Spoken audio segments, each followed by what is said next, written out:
Oh, Pog, boom. Ladies and gentlemen, welcome to 10 minutes of football.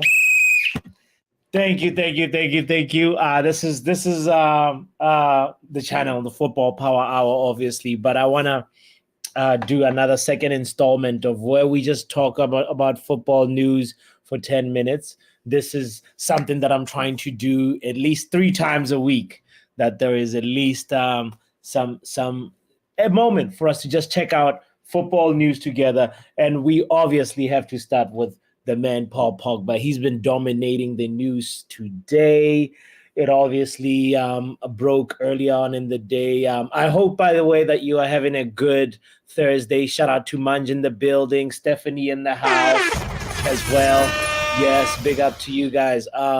Yeah, hope your Thursday was better than Pogba's Thursday, because this was a crazy one. This was an unfortunate situation where Pogba yet again finds himself in the middle of news, but this time it's looking like it's going to be like a final blow for him. I don't know if he's going to recover from this, because he's been slammed with a 4-year ban for having too much testosterone, basically. Oh my God. He took some testosterone boosters, and I got to say, some of those passes, though, they had a lot of testosterone in them. It seemed like that boy had a pass. For me, it hits me really differently, because I am one of those people. When we signed Pogba from Juventus, I thought, yes, this is it. This is a midfielder that's going to last a long time at Manchester United. This is a midfielder that has so much promise, that I had so much hope in the Pogba project. Matter of fact, I enjoyed it under Mourinho, but I even enjoyed it more under Ole Gunnar Solskjaer. We got a year and a half of Pogba with Bruno linking up. And I got to tell you, every time when I saw those guys, I was like, for me, I always looked at that Bruno and Pogba partnership and always was like, what an interesting combination. What a power dynamic combination. I remember even we scored from a corner kick. It might have been Bruno who took it, and Pogba was on the edge of the box. And then there might have been another situation where Pogba was found Bruno outside the box, and Bruno also did a similar thing. And they had a really interesting partnership that I feel like needed just one more piece to complete the puzzle. But unfortunately, we never, at Manchester United, So we don't have the capacity.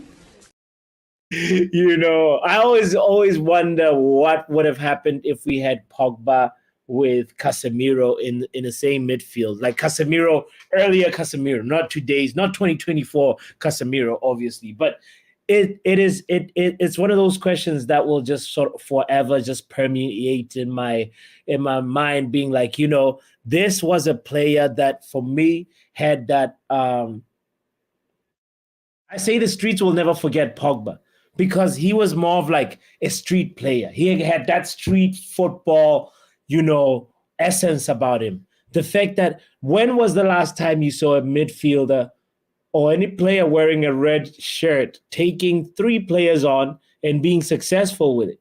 Now, Pogba was always dynamic. He had different skills. He had different a makeup to him that was actually made him a little bit of a midfield cyborg in a weird way, because he, the physicality, the speed, the skill, the creativity, it was a little bit weird, imagine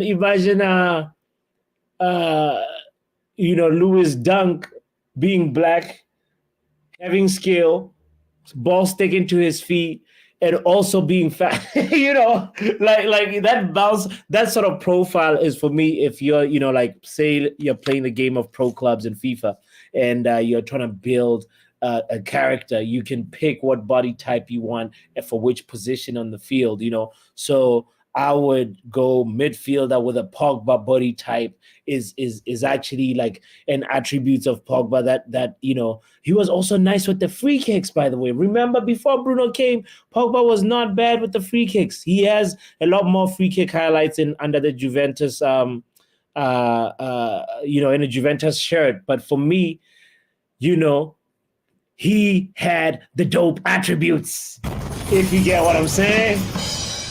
Don't forget to be dope, by the way, and hit the like button. Shout out to you, Luen, in the building, saying hello, guys. It may not have ended well for United with Pogba. I really feel like it's a sad day in football. It is, Luen. When you're saying that too, you just reminded me the last memory of Pogba in a United shirt was him getting booed. After he was getting subbed off, and then there was a segment of the crowd that was booing him, and you could hear it. Even when you're just watching TV, you're just like, "Uh-oh, that's not good." And it's just saddens me also as like somebody who wants a black brother to do well. Oh, you obviously want the right black brothers that deserve it to do well, but like Pogba, he was somebody that you could see the ceiling was somewhere above everybody else, and it's like one of those things. When I'm thinking about it, I'm curious, guys in the chat. I'm curious, what is your favorite Pogba moment? Because let's be honest, 30 years of age, 4-year doping ban. That means like. Who was the judge, by the way? Graham Souness? Who was the damn judge? 4 years.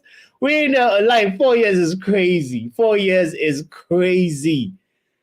There's been other people that other footballers that have been hit with some doping or charges and so forth, from the likes of Kolo Toure, Edgar Davids, Pep Guardiola, Onana, obviously Fred as well. Fred, by the way, he got a doping ban that kept him away from playing for the Brazil squad for like 4 months. Nasri, Diego Maradona, obviously. But yeah, these are some of the people that have been in this situation before. Manch says winning the World Cup was a Pogba highlight for him. I'm gonna say that comeback versus Manchester City, that is my favorite Pogba moment. I'm curious in the chat what yours is, because for me, I know that there is more than one person that will stand with me and agree with me when they say the streets will never forget Paul Labio Pogba. Guys, we're reaching the end of the 10 minutes of football today. But you know what? Because it's an evening stream, I might just do like another one right after this that's a little longer. But I just wanted to make sure that there's a 10-minute stream, another one, 2 out of 3 for me this week. I guess another next one will come during the weekend. But shout out to you, Stephanie, Munge, Luen in the building for this late night spontaneous stream. Luen says, a goal from outside the box. He hit it one time in the air. It was a thing of beauty. Pogba giving us beautiful memories. The double at Mancity. I'm with you, Steph.